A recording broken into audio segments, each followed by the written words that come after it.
Good morning dear students. છેલ્લે આપણે chapter number 12ની અંદર થિયરી બધી પૂરી કરી હતી અને આપણે એના દાખલાઓ ગણવાના છે. એટલે 12.13મો દાખલો જો આપણે લઈએ તો 12.13મો દાખલો તમે જોજો. એમાં શું કીધું છે? 12.3 દાખલા નંબર એમાં એમ કીધું છે કે વર્ણપટ રેખાની પાર્શ્વ શ્રેણીમાં ટૂંકામાં ટૂંકી તરંગ લંબાઈ કઈ હાજર છે. તો આમાં તમને મેં સૂત્ર આપેલું હતું અને એ તમને ગણવાનું કીધું હતું. એ જવાબ તમે લઈ લેજો. 1/λ આખું નથી લેતો હું, ખાલી ફરીથી હિન્ટ આપી દઉં, કારણ કે આપણે આ વસ્તુ લીધી હતી r પછી 1 - 1/∞ એવું કરતા હતા, એટલે આ થઈ જતું હતું. પાર્શ્વ શ્રેણી છે ને, એટલે અહીંયા 1/9 કરવાનું આવશે. આ જે જવાબ આવે એ તમારો છેલ્લો જવાબ થશે.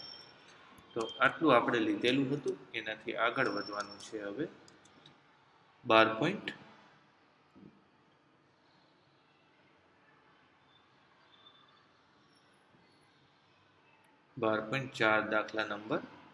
એ પ્રશ્ન એકવાર જોઈ લો. પરમાણુમાં 2.3 એવી તફાવતવાળા ઉર્જા સ્તર છે. એટલે તફાવત કેટલો આપેલો છે પરમાણુમાં? 2.3 eV ઉર્જા સ્તર તફાવત આપેલો છે.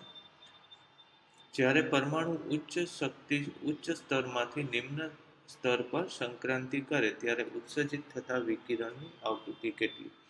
એટલે અહીં લખવાનું કે બોહરની સ્વીકૃતિ પ્રમાણે ડેલ્ટા E બરાબર h ગુણ્યા ન્યુ. ત્યાં લખશો તમે, જ્યાં ન્યુ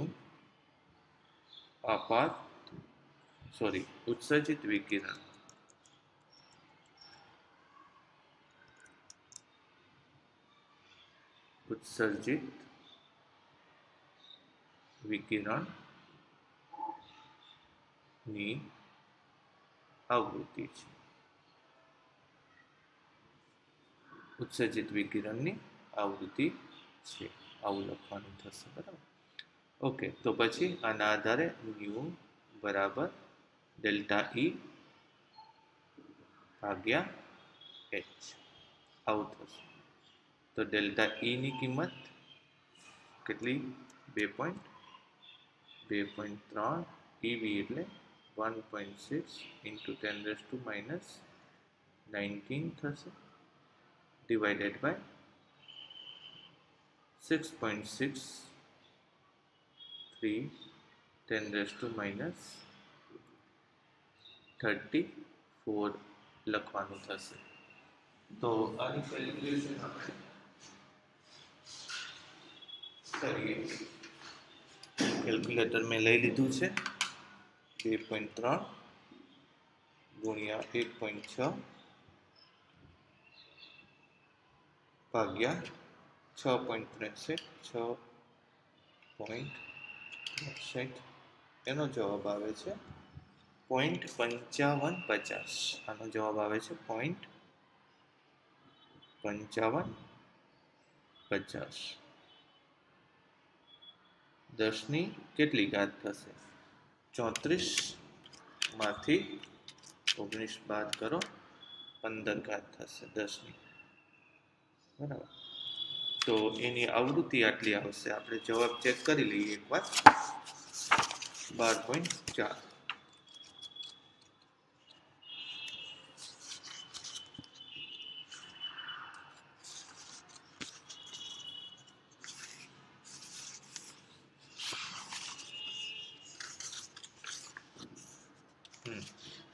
પાંચ 5.6 ગુણ્યા 10ની 14 કરેલી છે. બરાબર છે. 5.6 ગુણ્યા 10ની 14 ઘાત આપેલી છે. તો આ જવાબ થશે તમારે. આટલા હર્ટ્ઝ આવૃત્તિ થશે. ક્લિયર? ઓકે. તો આ થશે તમારે દાખલા નંબર 12.4. એનો સ્ક્રીનશોટ લઈ લો. ઓકે. અને હું કેન્સલ કરી નાખું. 12.5માં દાખલો જુઓ. 12.5 દાખલા નંબર. એમાં શું કહે છે? હાઇડ્રોજન પરમાણુની ધરા અવસ્થાની ઉર્જા આપેલી છે. આ અવસ્થામાં ઇલેક્ટ્રોનની ગતિ ઉર્જા અને સ્થિતિ ઉર્જા કેટલી થશે? હવે આપણે એક જાણીએ છીએ કે H પરમાણુ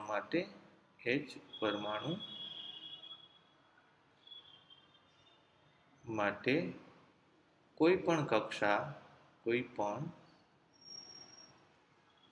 સ્તરમાં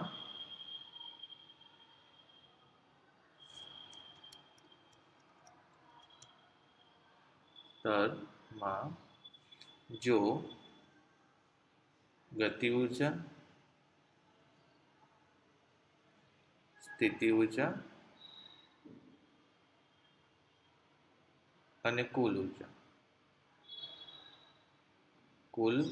ઉર્જા અનુક્રમે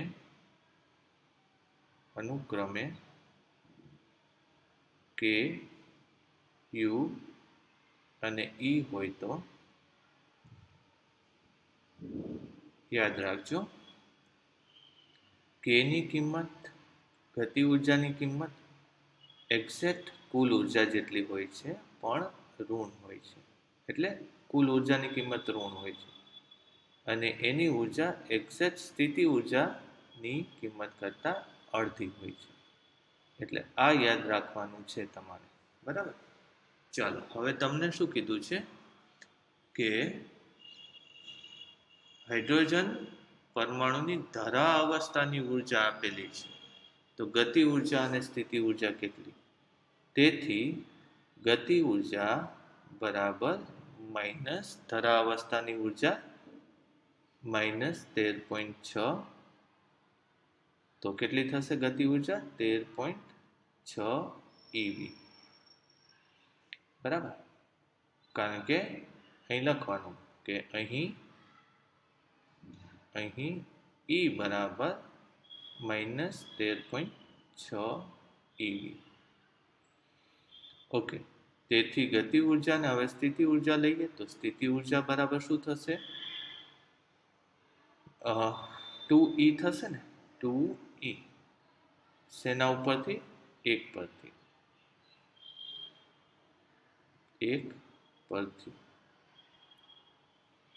તેથી 13.6 ગુણ્યા 2 એટલે 27.2 થશે મારા ખ્યાલથી. 27.2 eV આ એની સ્થિતિ ઉર્જા થશે. બરાબર? તો આ બે જવાબ આવશે, એક તો 13.6 અને બીજી 27.2 eV. પણ મેં તમને કીધું કે એમાં ઋણ છે, સોરી, આ વસ્તુ શું છે? ઋણ છે. બરાબર? એટલે E જેટલું હોય એટલું જ મૂકવાનું છે. આ ઋણ અહીંયા કેન્સલ થઈ ગયું એટલે અહીંયા ફરીથી પાછું ઋણ આવશે. બરાબર? ઋણ કેન્સલ થઈ જાય, પણ E ની કિંમત ફરીથી પાછી આવશે. સમજો. ચાલો, આટલું થશે જવાબ. તો આ 12.5 જવાબ થયો. કેન્સલ કરી નાખો આને. આ દાખલાઓ બહુ સહેલા હોય છે, તમારે આ દાખલા ગણી નાખવાના. 12.5 થયો. 12.6 હવે લઈએ. 12.6માં શું છે? પ્રારંભમાં ધરા સ્થિતિમાં રહેલો હાઇડ્રોજન પરમાણુ એક ફોટોનનું શોષણ કરે છે, જે તેને n બરાબર 4 સ્તર સુધી ઉત્તેજિત કરે છે. તો ફોટોનની આવૃત્તિ અને તરંગ લંબાઈ શોધો. અહીંયા આપણે એમ લખીએ કે પરમાણુમાં સંક્રાંતિ દરમિયાન, એવું લખશું આપણે, પરમાણુમાં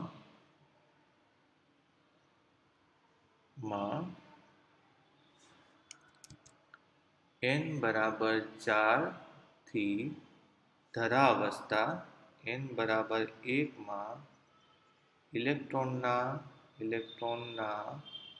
સંક્રાંતિ દરમિયાન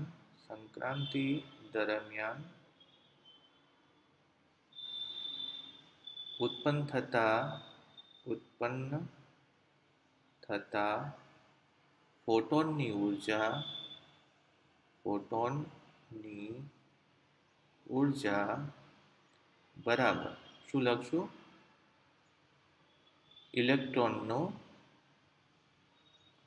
इलेक्ट्रॉननी n बराबर 1 मांथी n बराबर 4 માં ફોટોનના શોષણ દરમિયાન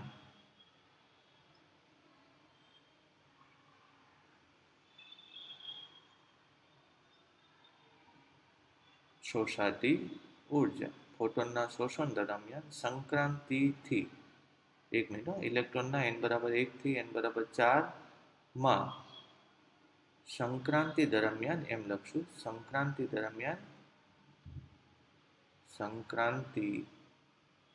दरमियान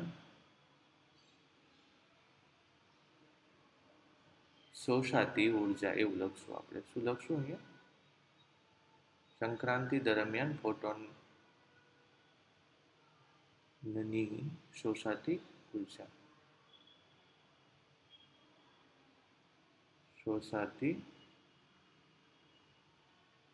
ऊर्जा टूंक में जेटली ऊर्जा शोषाय छे ए ज ऊर्जा त्यां उत्सर्जित थाय छे। ओके हवे आटलुं ज्यारे थई गयुं त्यारे आपणे धरा अवस्था कीधी छे बराबर एटले अहीं पाछुं लखशुं के धरा अवस्था माटे आम तो छे ने एवुं कंई नथी लखवुं आपणे एम लखीए के आपेली स्थितिमां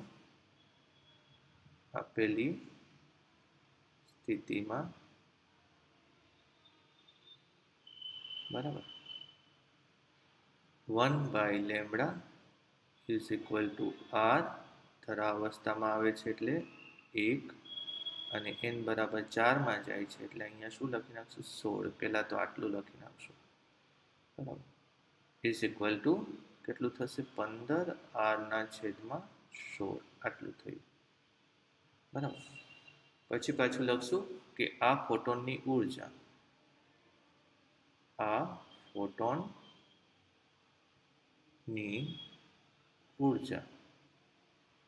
E बराबर शू लखशो h c ना छेदमां e लेमड़ा અને આ શેમાં આવશે EV માં આવશે EV એટલે કદાચ EV માં પૂછ્યું હોય તો EV માં લઈએ નહીંતર જૂલ માં લઈએ હું જોઈ લઉં છું પાછળ જવાબ તમને શું આપ્યો છે જો જૂલ માં આપ્યો હોય તો એ રીતે લઈએ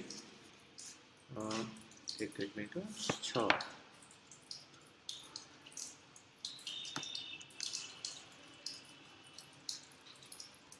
आवृत्ति और तरंग लंबाई कीधी है तो आपणे कई ऊर्जा नहीं आ ज सूत्र लेवानुं छे आ काढ नाखवानुं छे आनी कई जरूर नहीं बराबर घणी वार ऊर्जा पूछता होय छे तो आनी जरूर पड़े अत्यारे खाली आवृत्ति ने तरंग लंबाई लेवानी छे तो हूँ लेमड़ा लई लऊं सीधुं ज 16/15 आर नी वेल्यू 1.097 इंटू 10⁻⁻7 चलो आनी गणतरी करवानी आवशे जोई लईए आपणे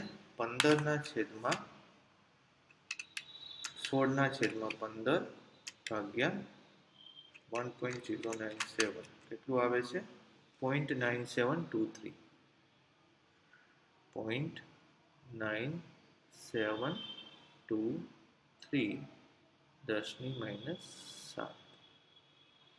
आईनी तरंग लंबाई 9.7 इंटू 10⁸ एवी रीते लखे 9.7 10⁻⁸ आम लखेलू है तमारी बुकनी अंदर तो आ पहलो जवाब थयो जो आ तरंग लंबाई आवी गई होय तेथी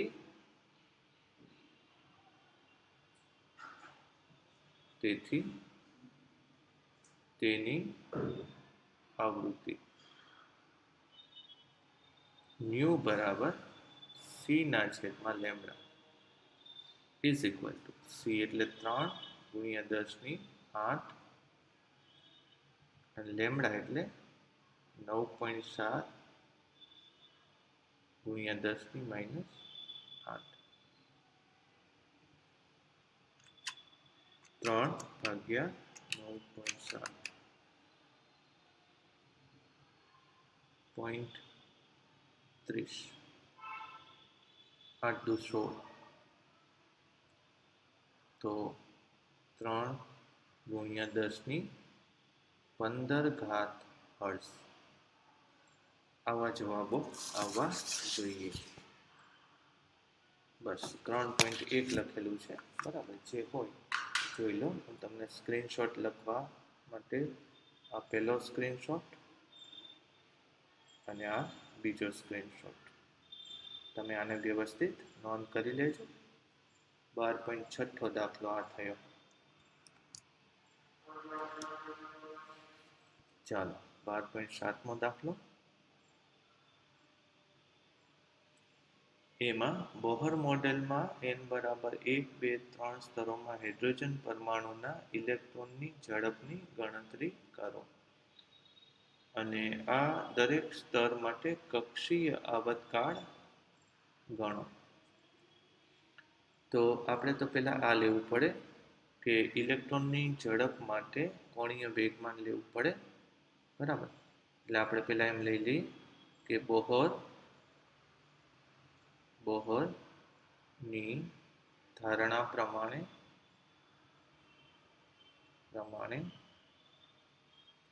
આપણે આમ લખીએ છીએ કે m v r બરાબર શું લખીએ છીએ NH/2π. ચલો આ એક. પણ આમાં હજી r ની વેલ્યુ લખવી પડશે. એટલે r ની વેલ્યુ તમને ખબર છે. આમ તો શું લખાય? ε0 પછી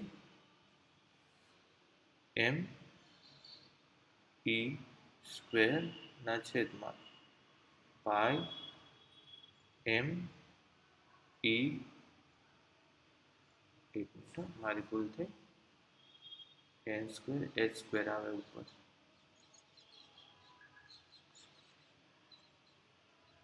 h સ્ક્વેર n સ્ક્વેર પાઈ m z e સ્ક્વેર આવું થાય. હવે એને આમાં મૂકી દઈએ. તેથી m પછી vm નામ રાખો. r ને હું મૂકી દઉં ε0 h સ્ક્વેર n સ્ક્વેર ભાગ્યા m pi m e square is equal to n square h, sorry n square નહીં પણ nh. આટલું થશે. આપણે આને થોડુંક સાદું રૂપ આપવું પડશે, nh. ચાલો v ની વેલ્યુ શું થાય તો કહો તો. v ઇઝ ઇક્વલ ટુ, પહેલા તો જેટલું કેન્સલ થાય આ પાઈ અહીંથી જતો રહેશે, એક m અહીંથી જતો રહેવાનો, બરાબર. એક n જતો રહેશે, બરાબર. એક h પણ જતો રહેશે. ચાલો તો v is equal to e square, check કરજો, e સ્ક્વેર ભાગ્યા ε0, 2 તો રહેશે, ε0 h n અથવા તો nh. હવે આની વેલ્યુ પહેલેથી આપણે શોધી કાઢીએ. 1.6 into 10⁻⁻19 નો સ્ક્વેર પછી 2 into 8.85 10⁻12 h 6.623 લખી નાખ્યું 10⁻34 અને 1/h લખી રાખો, કારણ કે 1/n લખી રાખો, કારણ કે એનો આપણે પછી ઉપયોગ કરવાનો થશે. ચલો કેલ્ક્યુલેશન કરી નાખીએ. 1.6 into 1.6 એટલે પહેલા તો આ ઉપરનું થઈ ગયું, 10 ની ઘાત પછી લેશું, ભાગ્યા 2 ભાગ્યા 8.85 ભાગ્યા 6.63 0.021 આનો જવાબ આવશે 0.021 10 ની ઘાત ચેક કરી લઈએ આપણે 19 ગુણ્યા 2 38 1 મિનિટ 34 વત્તા 12 46 માંથી આપણે 38 બાદ કરવાનું એટલે 8 ઘાત નીચે વધશે પ્લસ 8 ઘાત ઉપર કરી નાખો એટલે 10 ની પ્લસ 8 ઘાત લઈ લો નીચે n થવાનું છે હજી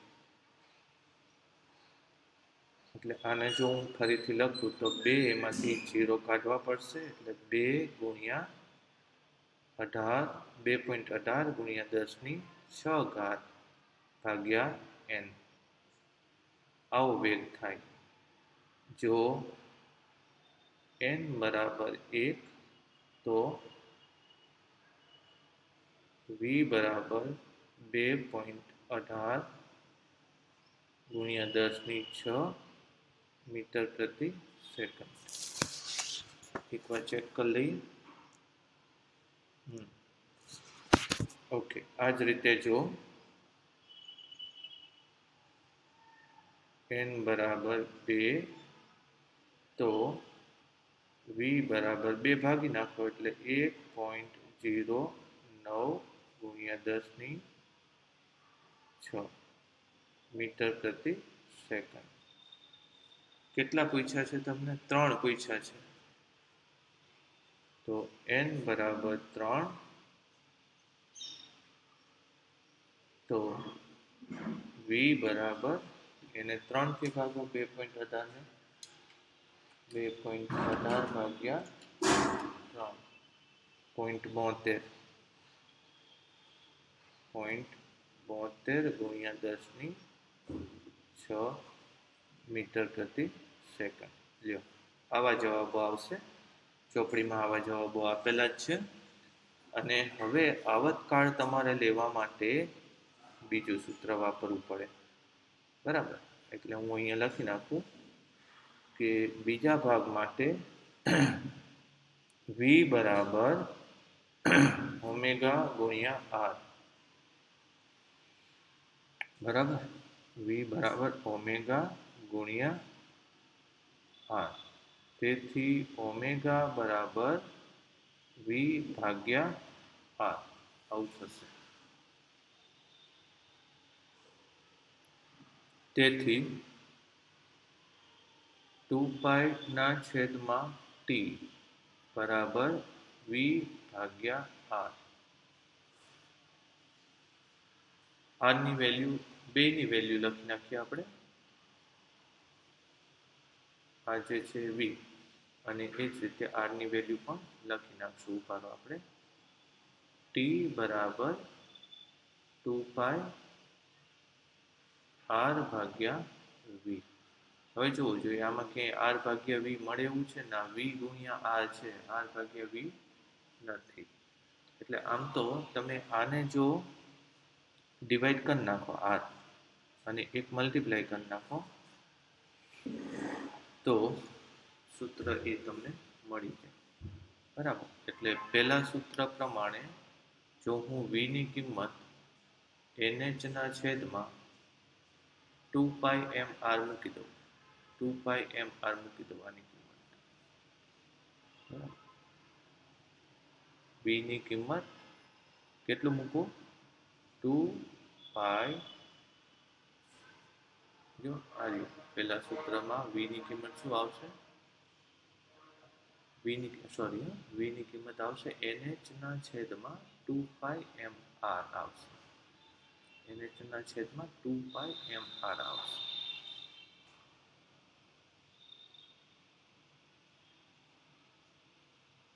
નીચે આવશે n h ના છેદમાં 2πmr આટલું આવશે એટલે 2πr સ્ક્વેર અલગ આવશે તો m ના છેદમાં n h અને 2πr સ્ક્વેર તો तो ये कैलक्युलेशन पाછી करवी पड़शे पहेलानी जेम ज। એટલે પહેલા તો હું લખી નાખું 9.1 10⁻31 કરી નાખું, પછી અંદર હું 2 r નથી લીધો ને એટલે r પાછું મૂકવું પડશે। ઓકે, કંઈ વાંધો નહીં, થોડી કેલ્ક્યુલેશન લાંબી છે પણ મૂકી જ દઈએ આપણે સોલ્વ કરીને।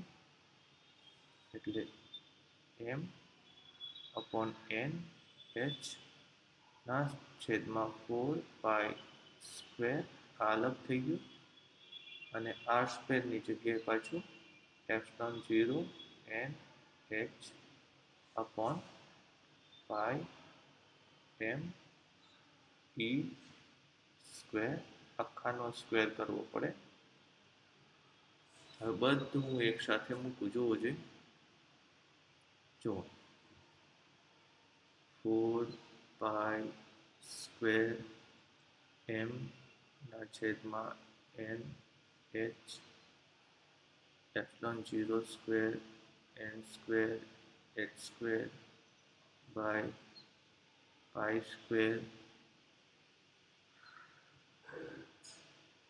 m સ્ક્વેર नहीं, हाँ m स्क्वेर ने e ની 4 घात। चलो π² तो सीधू निकली जाए छे, पछी एक m निकली जाए छे। ओके, n અને h एक एक बार निकली जाए छे, वधे छे शुं चेक करो 4ε0 स्क्वेर h n પછી m અને e ની 4 ઘાત। વળી પાછું આટલું મેળવી રાખીએ અલગથી, તો 4 × 8.85 10⁻34 नहीं 12 એનો સ્ક્વેર 6.65 6.63 10⁻34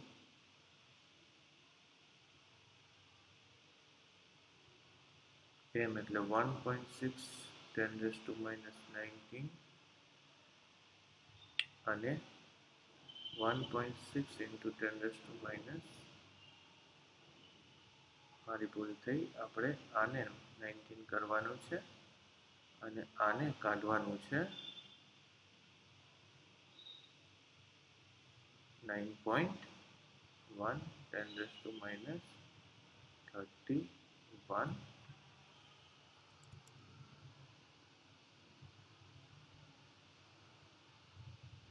અને અહીંયા n આવશે। તો આને સોલ્વ કરી રાખવું પડે પહેલા। 4 × 8.85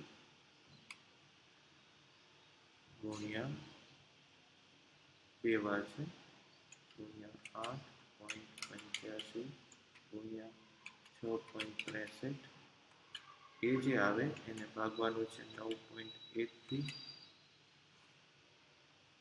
ભાગ્યા 1.6 ભાગ્યા 1.6 ભાગ્યા 1.6 ભાગ્યા 1.6 એટલે આ આવશે 34.82 34.83 कर नाखो एने 34.83 10 ની ઘાતો સેટ કરીએ છીએ 34.83 હવે 10 ની ઘાત ચેક કરવાની છે તો ઉપર થાય છે 24 + 34 બરાબર એટલે ઉપર થાય છે 24 + 34 ઘાત એટલે 58 ઘાત થાય છે અને નીચે થાય છે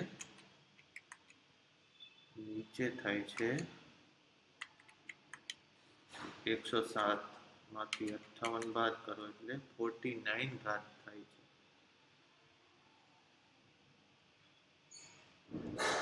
એટલે નીચેની 49 ઘાત વધશે એટલે +49 થશે મારા ખ્યાલથી +49। આમાં કંઈક મને ભૂલ લાગે છે, ચેક કરશું આપણે। કંઈક છે, એકવાર ચેક કરી લેજો તમે, બરાબર. તો જવાબમાં શું આવ્યું છે એ જોઈ લઈએ એકવાર. જવાબ અલગ અલગ છે, પણ આ મારી કેલ્ક્યુલેશનમાં કંઈક ભૂલ છે, તો આ એકવાર તમે કરી નાખજો. હું અત્યારે ફરીથી આને નથી કરાવતો. એક આવર્તકાળ લેવા માટે મેં ઓમેગા આવું કંઈક સૂત્ર બનાવ્યું. પહેલાં તો સ્ક્રીનશોટ લઈ લો, પછી જોઈએ. પહેલો સ્ક્રીનશોટ, બીજો, પછી આ બી ભાગ આપણે શું ભૂલ છે ચેક કરી લેજો, ત્રીજો, ચોથો. આ 4 સ્ક્રીનશોટ લઈ લો. બી ભાગ પછી આપણે ગણીએ છીએ. 12.7 થયો.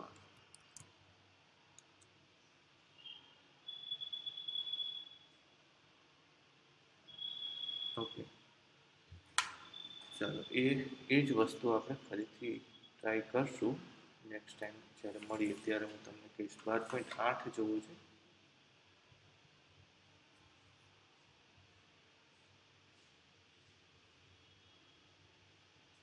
એમાં હાઇડ્રોજન પરમાણુની સૌથી અંદરની ઇલેક્ટ્રોનની કક્ષાની ત્રિજ્યા આપેલી છે n=3 અને n=2 અને n=3 કક્ષાઓની ત્રિજ્યા કેટલી હશે? તો અહીં લખશું કે H પરમાણુ માટે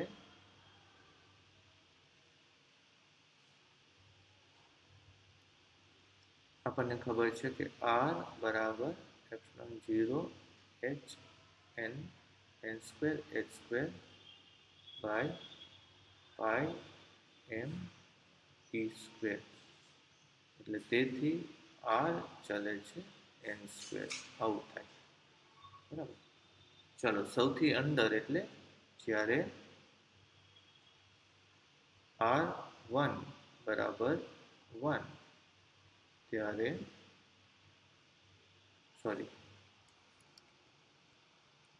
જ્યારે R1 આપણે n લઈશું ને અંદરની કક્ષા, એટલે n=1 ત્યારે R બરાબર તમને કીધું છે ત્રિજ્યા આપેલી છે 5.3 × 10⁻11, 5.3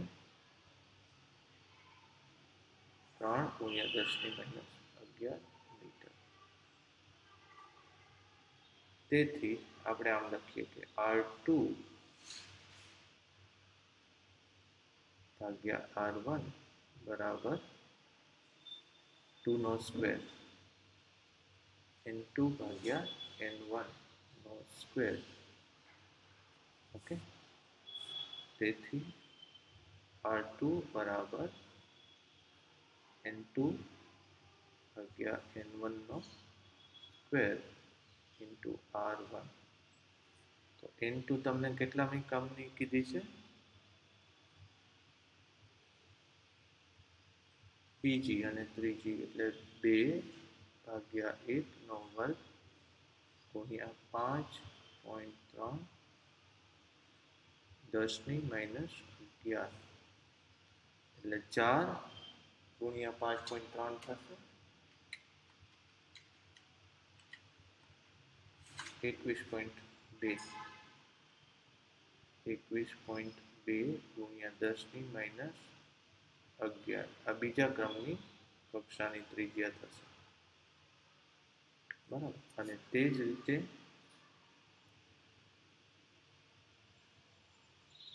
ત્રીજા ક્રમની કક્ષાની ત્રિજ્યા 3/1/2 ગુણ્યા 5.3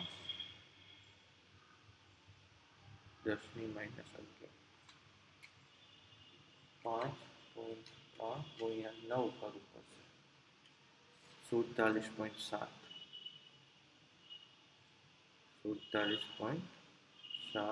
ગુણ્યા 10⁻11 મીટર. લ્યો, તો આ બે તમને જવાબો એકવાર ચેક કરી લેજો.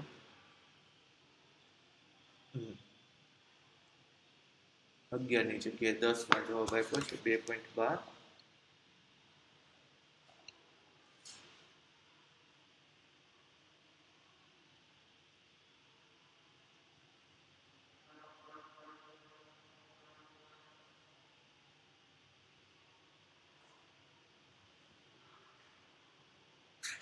કરેક્ટ. તો આ થયો દાખલા નંબર 12.8. પહેલો સ્ક્રીનશોટ અને આ બીજો સ્ક્રીનશોટ. ચાલો, ત્યારબાદ ઓરડાના તાપમાને ઇલેક્ટ્રોનની કિરણાવલી હાઇડ્રોજનનો મારો ચલાવવા વપરાય છે, તો કઈ શ્રેણીની રેખા ઉત્પન્ન થશે. બરાબર. તો આ તમને આવડશે. તમે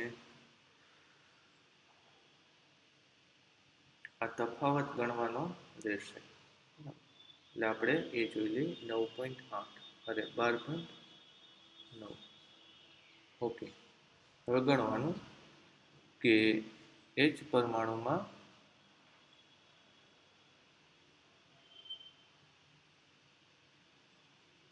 n બરાબર 1 માં ઇલેક્ટ્રોનની ઉર્જા કેટલી છે? -13.6 eV. n બરાબર 2 માં કેટલી ઉર્જા છે? -3.4 eV છે. તો તમે બાદ કરશો, તેથી ઉર્જા તફાવત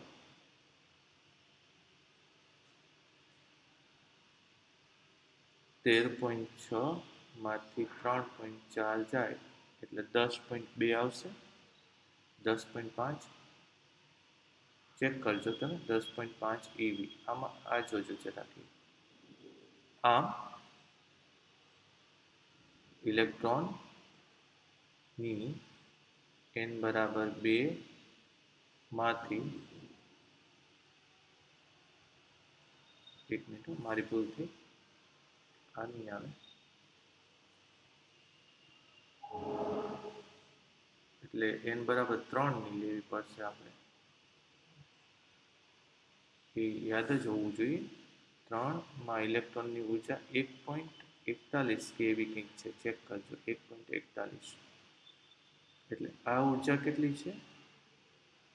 1.41. એટલે આ તમને આવી જશે 12.5. આમ ઇલેક્ટ્રોનની n બરાબર 3 માંથી